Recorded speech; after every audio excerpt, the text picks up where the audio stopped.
मम देशः सर्वभारतीयः मम भ्रातरभगिन्यः च सन्ति। अहं स्वदेशं प्रेम करोमि तस्य समृद्धिं विकासं च दृष्ट्वा गर्वितः अस्मि। अहं तस्य योगः भवितुं सर्वदा प्रयत्नशीलः अस्मि।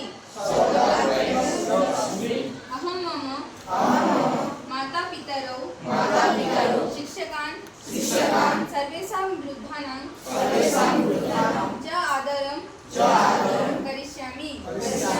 सर्वे सह विनयशीलं व्यवहार करिष्यामि। मम सुखं तेषां कल्याणे समृद्धः च अस्ति।